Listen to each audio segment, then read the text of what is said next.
Go. Hi, I'm Mike. I'm going to do a quick tutorial on how to remove the spindle from your 2000 series AutoDrill here. Real quickly, the tools that you're going to need for this job is going to be a 3/16 Allen wrench, the proper size of inner snap ring plier, and preferably a rubber mallet. If you don't have a rubber mallet, you're going to need to get a punch to go with your hammer so that you can use the center point on this spindle. We want to be very careful when we drive the spindle out that we're not damaging these splines. They'll get stuck. It's a very snug fit in there. The first thing you're going to have to do is take your 3/16 Allen wrench and loosen the collar nut right here, the stop collar nut. If this is tight, it's going to put pressure on the bearing. It's going to be much more difficult to drive out than it needs to be. Once you've got that loose, our next step is going to be to get the snap ring. Now, a quick thing here, typically these snap rings are oriented to the back of the drill. Depending on your machine, it's probably going to be easiest to do this process by removing the drill from the machine. However, you don't need to remove any motor plates in order to do this process. You don't need to remove any pulleys from the back of the drill. So once we've loosened this screw, as far as the drill body is concerned, the only other thing we really need to do here is capture our snap ring and remove it.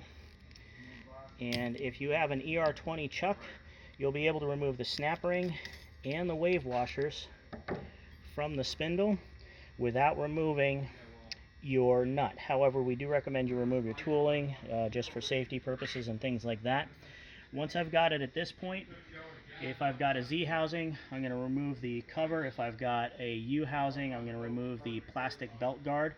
And from that point, I can simply give a couple of taps with my rubber mallet on the back of the spindle here, and I should be able to just pull it out simply by hand.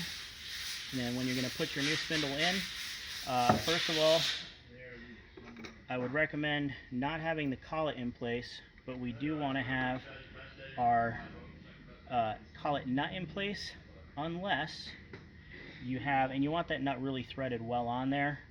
If you have a pipe that's a suitable diameter to hit the outside race of the bearing, this would really be the ideal way to do this, so we're pushing in from the outer race of the bearing rather than from the inner race of the bearing. Typically, if the fit is loose enough, it's not a problem otherwise, but I'm going to go ahead and do it this way.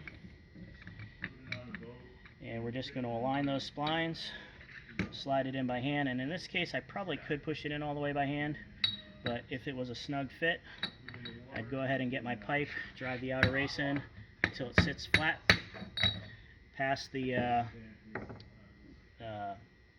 snap ring race there, and then I'm just going to put my 2 wave washers in. You should have 2 of them, so if you lost one, reach out to us, we'll get you another. And then I'm going to put my snap ring in place. You may have to press the snap ring in a little bit.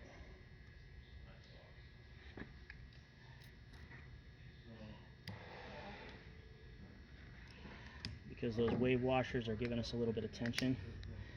So in this case, I'm just going to use my 3/16 wrench to push it the rest of the way in, and that's settled in there.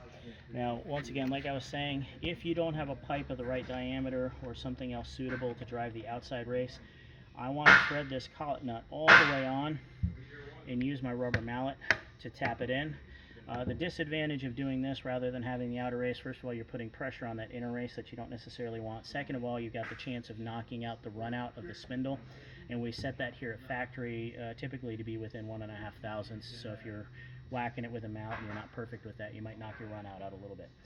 Other than that, it's a very straightforward process, but like I said, you're probably easiest to remove this drill body from the machine depending on how your machine's set up. And other than that, it's very simple, just a couple of tools. Let us know if you have any questions. Have a good day.